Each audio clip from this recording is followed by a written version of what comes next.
When we left to go down to the conference, I think we all wanted to create something that was bigger than than what we were, and something that supported math students out of a traditional realm. Other than that, that was the basis. And then it was a bunch of brainstorming and just creativity. We had principals, we had a guidance counselor, we had a visual performing arts teacher, myself, and an art teacher. And so we knew that the goal was to take mathematics, but we wanted to look at it in a realm that wasn't a traditional approach. And from that, it was charting, it was creating, it was, well, what if we do this, what if we do that? Well, we have business math classes, we have curriculums and disciplines that still are in a frame of mind or a mindset that's a traditional mathematics background. And so our goal was to look at it in a different approach for a child that or student that would feel threatened by mathematics. How could we approach it? And so the art came about. And from there, we would just sit and brainstorm for hours and hours about, well, what could we take that would be from the art world, the art realm, speak the same language, and look at it in terms of an Algebra 1 course. And we just started creating. So do you feel like you accomplished what you wanted to achieve, like creating kind of a non-traditional math course that made math accessible to sort of non-traditional students or students who would otherwise not be engaged? It did. It created a vocabulary. And for example, when we look at, I talked to you about the one-point perspective drawings. I gave you a black and white picture of one of those. We would talk to the students about all different points coming to a set perspective point. And what we would understand when we talk in mathematics about slope and whether it would be positive or negative, whether inclination was going up or going down, it was interesting how students did not intuitively have a grasp of that until we worked with them in their artwork. We would say, is this a positive slope or a negative slope? And, you know, they'll answer back yes or no in our traditional way of asking questions and assessing them. But where they would place a line on a picture would depend on where it was, whether they thought it was positive or negative, of allowing them to understand, to intuitively own it versus it's something that they have to regurgitate back. What was it about doing the art itself that sort of had them make more meaning out of them than that? So let's say we put a point, and we can just use my nose for an example of that, and I'm going to look at a pen. If there's a perspective point that's coming down, whether it's coming this direction, which would you would see, you know, as a positive line, versus coming from this direction, which they would see as a negative slope, they wouldn't necessarily understand that when it was down here it was negative, but what if it's up here? Is it still negative? So a reference point for them, they would not understand direction, slope in their picture, so we would have them draw. We'd have them take all of the lines in their drawing that had a negative slope and make them red. All of the lines in their drawing that were positive, make them have a blue, trace them in blue. Anything that had a zero slope, anything that had an undefined slope. And what we learned was they didn't understand it intuitively until they brought either color or a reference frame of reference from their drawings to it. Okay, that makes sense.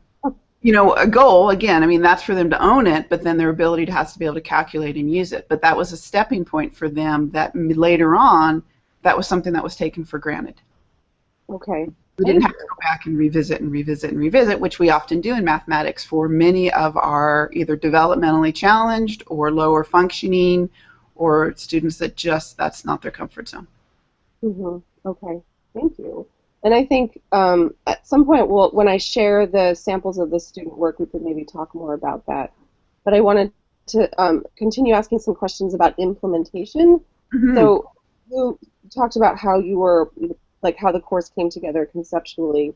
And then what was your experience going, and then maybe you did talk a little bit about this, but in terms of just going from the course on the page and taking it into the classroom, what do you feel like it was what you imagined? What were the challenges? What were the successes? What do you knew now that you, or knew then that you know now, that kind of stuff?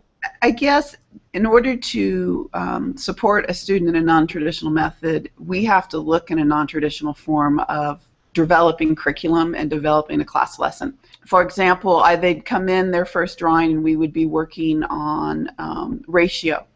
and we would be measuring we'd be looking at Leonardo da Vinci's Vitruvian Man, and we'd be measuring ratios of our arm span to our height, and then talking about, was it a ratio, was it proportion? And what I found out was I had to be willing to go to wherever the students had interest or wherever the students had background knowledge or didn't have background knowledge. And so I would do all this prep ahead of time thinking, okay, I want them to make sure that they can solve a proportion today. Well, what I realized is they already had that or they didn't have it. So there's a lot of, the implementation was exhausting. It is a prep beyond belief. Because there wasn't curriculum developed. I had a math book, I have math resources, but I didn't have prescribed lessons each day. And so the challenge that comes with this course, and I've had many people contact me over the last few years, can I have some of your curriculum? And I would giggle and say, well, the outline is on the website. The curriculum is based upon you and the art teacher and what you choose to do with the kids each day. And for many teachers, and for myself, that's extremely overwhelming.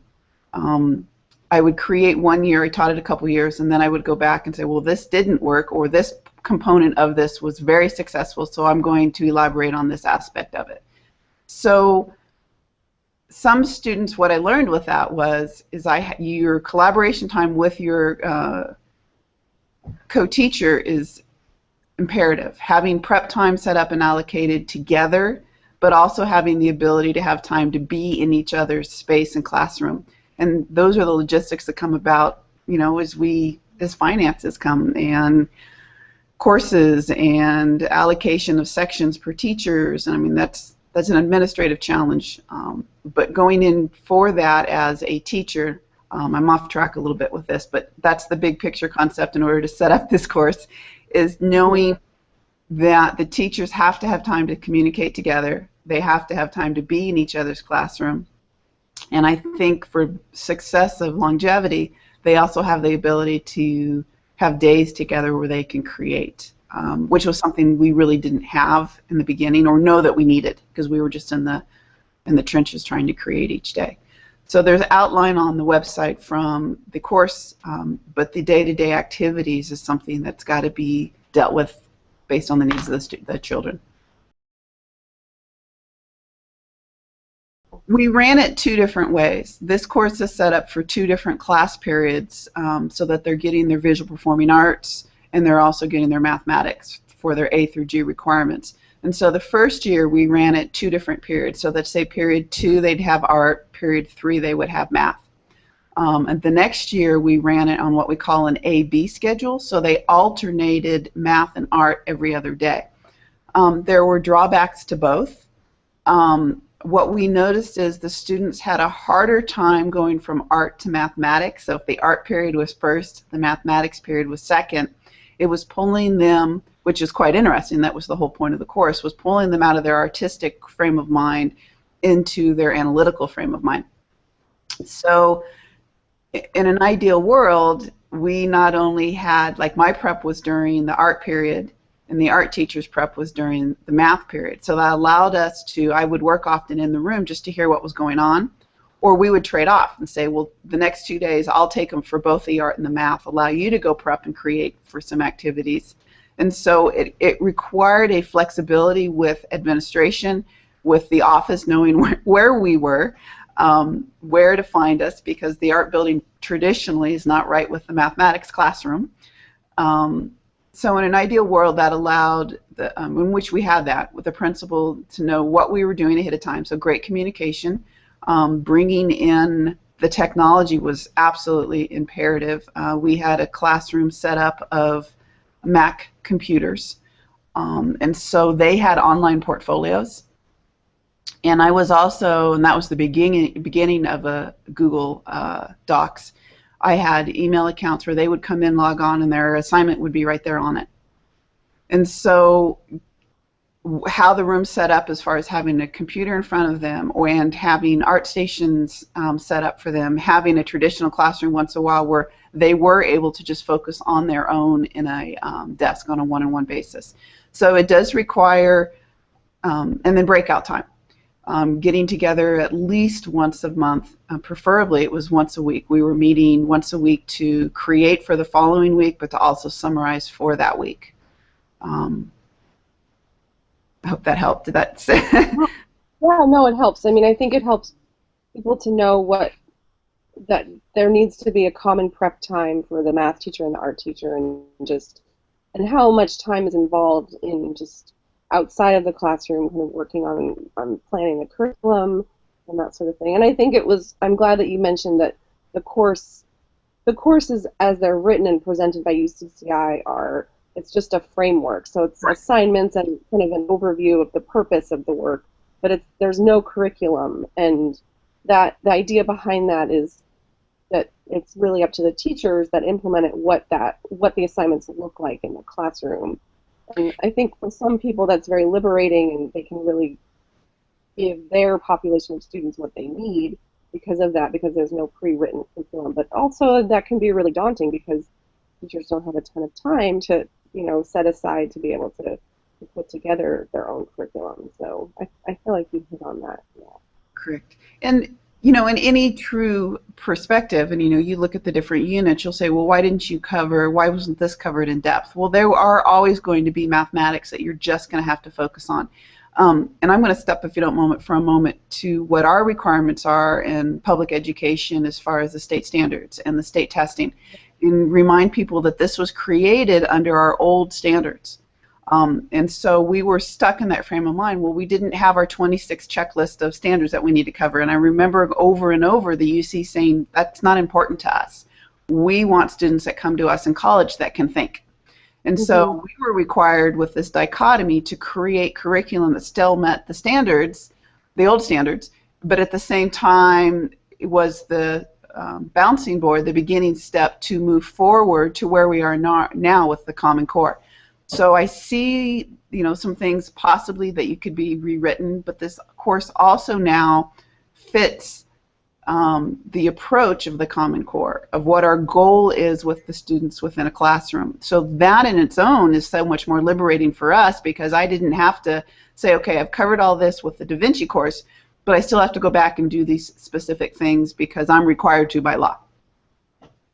So as this course is set up, yes, the creativity is wonderful, but with that is the daunting task of keeping track. Well, do my students still have this down? Do my students still understand this? They understand it conceptually, they can articulate and explain, but can they procedurally now go through and do the basic mathematics that are involved? So you had to kind of set yourself up each day with a rubric in the classroom and each unit. Okay, my students, they understand this, but can they procedurally do the calculations now? And then having them develop the ownership, great, where are you in this perspective? And now looking back, going in as a teacher, that would help to have them set up a rubric for this, that the students can learn to self-assess, because our goal ultimately is a student has the ability to self-assess their learning and to get them to that point. And as freshmen, that's a big task. But that we knew what they needed to have for each unit. So the common goal, the assessment in mind when you start the units. These were the big ideas. And so what art activities do you want to cover that will introduce these concepts? And then what are you going to do each day that expands on the mathematics concepts but weaves itself with the art that's going on? And so we might have had an art project set up and realized the kids aren't seeing the connection. So we've got to do something different. Are we going to change the art activity? Am I going to go back to a more traditional approach in the classroom for a day or two to have them develop the understanding? And that's what we often do in mathematics, is when push comes to shove, we'll go back and pull a traditional format. And so that's where, depending on the comfort level of the teacher, like you said, this is a framework. This isn't the day-to-day curriculum. The comfort level of the teacher. How do you handle that within your classroom when we know they aren't getting it or conceptually understanding it with the way we thought they would? You actually mentioned Common Core, and one of my questions was sort of what has it been like, or what was it like, sort of. I don't actually know if you did work on transitioning the course to Common Core, but I guess just can you talk a little bit about what that was like or would be like, or what recommendations you would make? Or It lends itself in the format to automatically give the students depth of a concept versus just touching on the various. For example, being able to use the quadratic formula, or being able for them to calculate slope-intercept form of a line. It allows them to, the course facilitates the Common Core approach, I guess is a way of saying it. So we were ahead of the Common Core as far as how we wanted students to develop understanding of mathematics by the way we created the course. So that lends itself to the Common Core.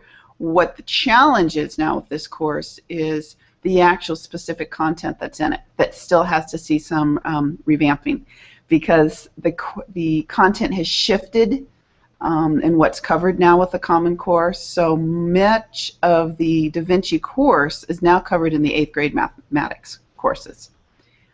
We had pushed some of the Algebra 2 content into Da Vinci, for example, working with the quadratics and the different forms of quadratics that wasn't necessarily covered in Algebra 1. So we'd already we knew the students needed to understand that, which now lent itself to where that's now in the Algebra 1 content.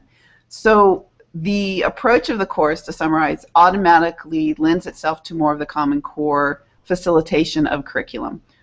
In-depth understanding, their ability to articulate it back, their ability to make connections, their ability to analyze, their ability to look for precision, that we were pushing above and beyond with the old state standards.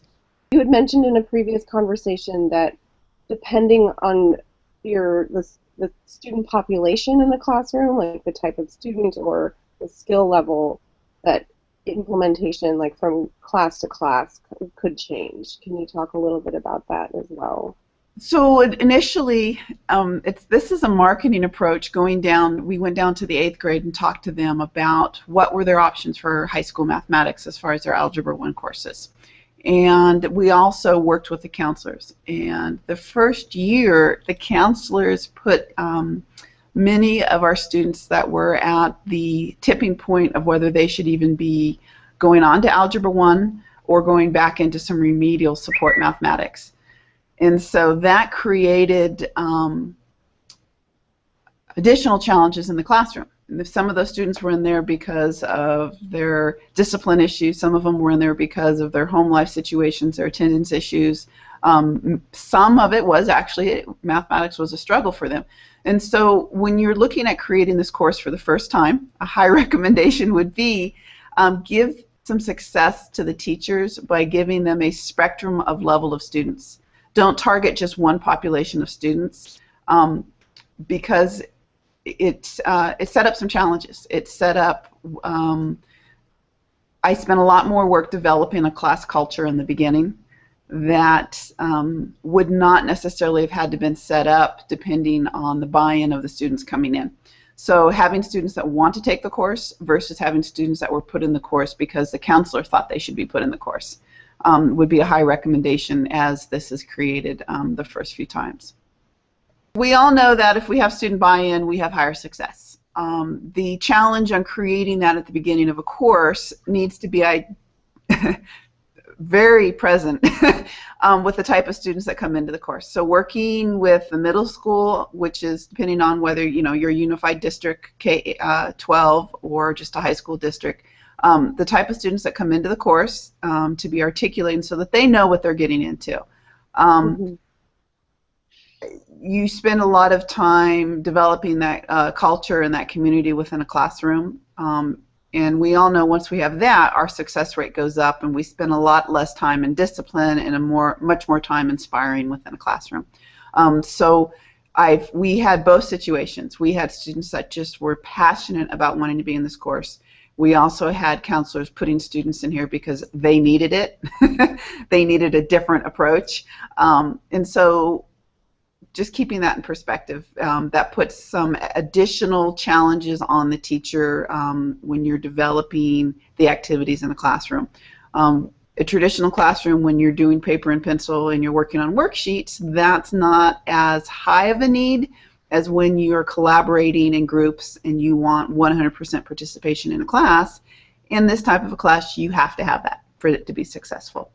Our challenge is often knowing the true understanding of a student. And what we call that traditionally is assessment. And so when we look at implementation and we look at whether we are doing a formative or a summative assessment, formative meaning, you know, we're trying to still develop their awareness versus summarizing at the end of a unit or a semester or the end of the term, how are the mini checks being handled throughout the day, throughout the week, throughout the month, throughout the unit? Is there a Cornell note process that the kids have so they have ownership of it each day? Do they have a diary that they're creating? One year we used their websites that they summarized and communicated their knowledge on each of the units. So what I noticed was finding consistent, measurable ways to grasp their understanding, my awareness of their understanding, and giving them grades for the course is a challenge. When you step out of the traditional classroom, how you can work with them to assess a quiz, whether you're going to grade their notebooks, whether you're going to, that's something to consider when you set up each unit. And that makes your life a lot more manageable as a teacher. So I apologize for stepping off task, but that was a huge learning curve for me. Not at all. I think that's helpful. Actually, a good transition to looking at some student work, because we can talk about sort of whether it was an assessment and sort of how you measured student learning in the work that we looked at. So first, I need to make sure I can actually get it up. Okay, so this is. Can you see what we're looking at? That's the Wheel of Theodorus, and so that was actually the summary, which would have been their assessment through the art teacher. And so she was also working with them on the spectrum of colors, as you can tell. And I was working with them on their not only ability to measure, which, believe it or not, is often a challenge for them, but there was work on the side, and I think I sent you a link of that also, where it was actual calculations of their ability to use the Pythagorean theorem. So often the final assessment was a piece of artwork. Their ability to get a math grade was then based on how they could explain it back to me, the mathematics involved, and the steps in the mathematics. So I might give them this and say, okay, here's the Wheel of Theodorus that you created. Go back and show me from the beginning how this is related to the mathematics. What mathematics was used in this process? What mathematics did you learn and did you already know? And so their ability to explain it back is truly where the learning came from, but it also was my way of assessing them. Okay, so this, what we're looking at is sort of the final project as part of a unit, or? This is actually a small on the side activity with them. Oh, okay. Which is not small, but it is. Right. Okay, so I'm going to pull up something else. I'm kind of getting the hang of this screen share. So as you're pulling up something else, to see that piece of artwork, there were math sheets involved. Again, this is another Wheel of Theodorus that the students created. And so how they made it look at the end was up to them. But if you notice, the actual formatting fell off on the outside. But we would also use their ability to mat it as part of the mathematics also. And so they would be given the dimensions of what their artwork was, and then we would say, okay, we want you to do a 2-inch matting around it. Let's talk about what mathematics is involved in that process. And so we were able to step them into area in linear dimensions, so they would have an understanding between linear equations versus quadratic equations in that process. So yeah, I didn't realize I'd sent you two of the same. Well, I think it's nice to see the difference in what the students can come up with and how the projects can look so different. So yes, exactly. So what would happen on the side would be I would have squares. I would have algebra tiles. I would have that they'd have to show me, okay, here's the area of the square. What would be the side dimensions of this? If this was your matting and I increased this to this size, so we would have the worksheets to work either forward to get to that point or we would have them mat it and then work backwards from the mathematics so they develop their procedural understanding of it that way also. Okay. Awesome. Okay, so then let's see what else I have. I think let's share. This was one of the first units, and these two young ladies were exceptionally. You can only see the top part of the. Both of them came to me loving art, hating mathematics, and I would giggle and laugh by the time they were done with this first activity. Was their ability to scale. And I'm like, you have a intuitive mathematical sense in that you can see proportion quite well. And they'd look at me and go, well, yeah, I know, their facial features. And so we would spend the time talking to them, having them grid off their paper. So we would take a picture of them in black and white, which you see on the right, and then they would have to grid off their paper. That alone is a challenge for many of them, having to come up with whether it was 1-inch squares or centimeters.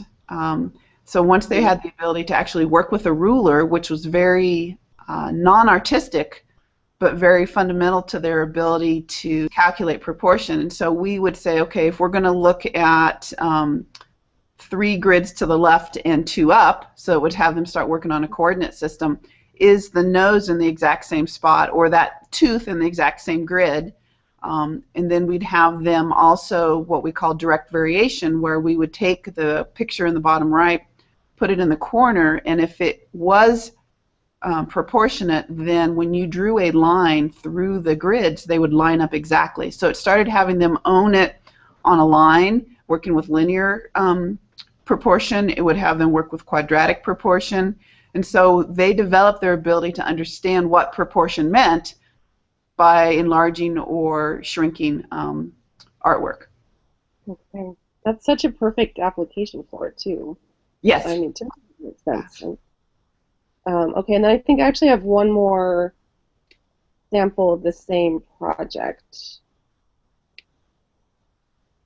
You can see the difference, what a different student came up with. Yeah, that was the young lady above that. And so it was interesting is she was really unhappy with her drawing. And I'm like, why? She goes, because it doesn't look like my original picture. And I'm like, well, let's talk about what doesn't look like my original picture. What's proportionately accurate? What's proportionally not accurate? And so she could justify then on a mathematical level going, well, if you look at the same increase of my eyes versus that my cheeks are, skinnier. And so we actually let them distort pictures and talk about, well, what preserved as far as the proportion and what did not preserve, what was not mathematically correct. What I had was a picture of the golden rectangle, and so we would work with them on divine proportion at that point and start developing, the basic ratio proportion, but taking them into higher level mathematics and what the equations would look like when you solve them, and how do you get a what we'd call a quadratic versus a linear proportion. So it allowed itself to expand their mathematical awareness, but also go into the art history perspective of what's aesthetically pleasing. In one of the units, thinking it was Unit 5, we also took them into, we talked to them about NCIS and about how they do facial recognition and the mathematics that, it was Unit 3, working with the human body and developing quadratics. So the other concept on this mathematics is it's not done in a traditional approach. Where you throw in the mathematics might be completely out of order to what would allow itself to a natural flow based on their previous skill level. So for example, throwing in quadratic equations is something we normally don't do until the end of Algebra 1.